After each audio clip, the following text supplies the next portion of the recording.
शिक्षा सबके लिए, इस लक्ष्य की ओर अग्रसर भारत सरकार ने सर्व शिक्षा अभियान की शुरुआत की है। दोस्तों, आज़ादी के बाद से भारत में साक्षरता के स्तर को बढ़ाने में विभिन्न प्रयास किए गए थे, जिनमें सर्व शिक्षा अभियान सफलतम और कारगर उपायों में से एक था। राष्ट्र की सामाजिक और सांस्कृतिक उन्नति बहुत कुछ शिक्षा व्यवस्था पर निर्भर करती है। दोस्तों, हमारा देश लंबे समय तक पराधीन रहा। स्वाधीनता मिलने पर यहाँ अनेक समस्याएं पैदा हुई, जिनमें अशिक्षा की भी गिनती की जा सकती है। और आज़ादी मिलने के बाद सरकार ने निरक्षरता को दूर करने के लिए जगह जगह विद्यालय खोले और प्रौढ़ शिक्षा अभियान चलाया। फिर भी हमारे देश में साक्षरता का प्रतिशत उस अनुपात से कम ही है। इस समस्या के समाधान के लिए सर्व शिक्षा अभियान की शुरुआत की गई। सर्व शिक्षा यानी सबके लिए शिक्षा। शिक्षा जाति, धर्म, अमीर गरीब के आधार पर प्रसारित न करके समान रूप से सभी बच्चों को उपलब्ध करवाना ही सर्व शिक्षा अभियान है। इस अभियान के अंतर्गत सभी राज्य और संघ शासित प्रदेश शामिल हैं। इसके साथ ही देश के लगभग 1300 लाख बस्तियों में रहने वाले अनुमानित 19.4 करोड़ बच्चे इसके अंतर्गत हैं और ये भारत के सामाजिक क्षेत्र के महत्वपूर्ण कार्यक्रमों में से एक है।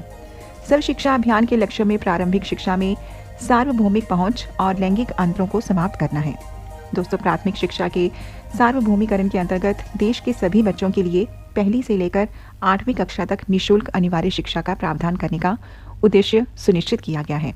इसमें इस बात पर जोर दिया जाता है कि इस अनिवार्य शिक्षा के लिए स्कूल बच्चों के घर के समीप हो और 14 साल तक के बच्चे स्कूल न छोड़ें।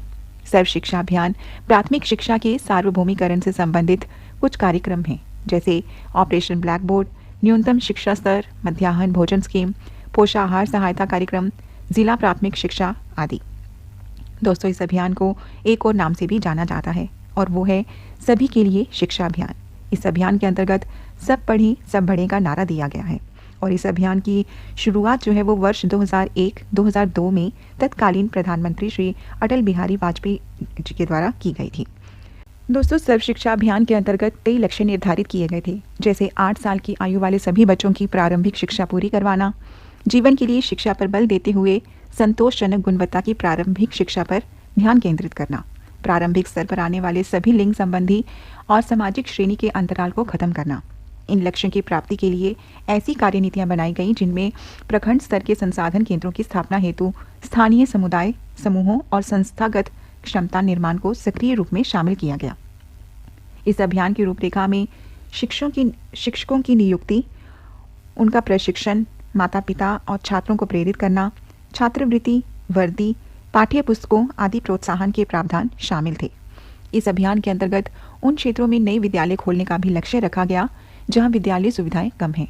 अतिरिक्त कक्षाओं, शौचालय, पेयजल सुविधाएं आदि निर्मित करने संबंधी प्रावधानों के माध्यम से तत्कालीन विद्यालय मूल संरचना को सुदृढ़ करने का लक्ष्य भी रखा गया था।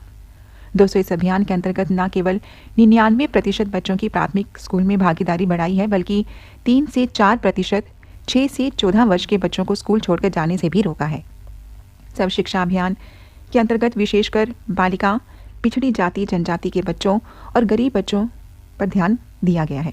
दोस्तों, इस अभियान से पहले स्कूल दाखिला अनुपात जो वर्ष 1950-51 में 31.1% था, वो वर्ष 2003-04 में बढ़कर 85% हो गया।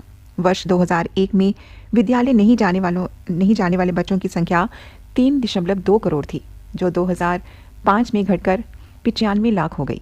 इस तरह सर्व शिक्षा अभियान के फलस्वरूप विद्यालय छोड़ने वाले बच्चों की संख्या में भारी कमी लाने में सफलता प्राप्त हुई है। दोस्तों, किसी भी प्रजातांत्रिक देश में शिक्षित नागरिकों का बड़ा महत्व होता है।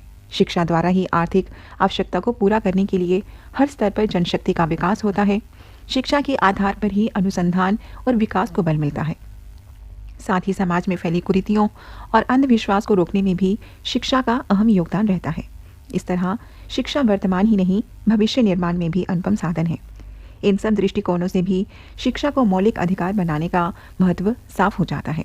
वो शिक्षा ही है जो इंसान को दुनिया की बाकी प्राणियों से अलग कर उसे श्रेष्ठ और सामाजिक प्राणी के रूप में जीवन जीने के काबिल बनाती है और इसके अभाव में न केवल समाज का बल्कि पूरे देश का विकास रुक जाता है। शिक्षा के इन्हीं महत्वों को देखते हुए भारत सरकार ने सबके लिए शिक्षा को अनिवार्य करने के उद्देश्य से शिक्षा का अधिकार अधिनियम पारित करके बहुत ही प्रशंसनीय कार्य किया है। तो दोस्तों, आप भी अपने आसपास ध्यान रखें कि कोई भी बच्चा शिक्षा से वंचित ना रहे और अगर कोई बच्चा किन्हीं कारणों से स्कूल नहीं जा रहा हो तो उसके माता पिता को उसे स्कूल भेजने के लिए प्रोत्साहित करें, ताकि पढ़ लिख कर वे एक सभ्य नागरिक बनकर, आत्मनिर्भर बनकर देश के विकास में अपना योगदान दे सकें।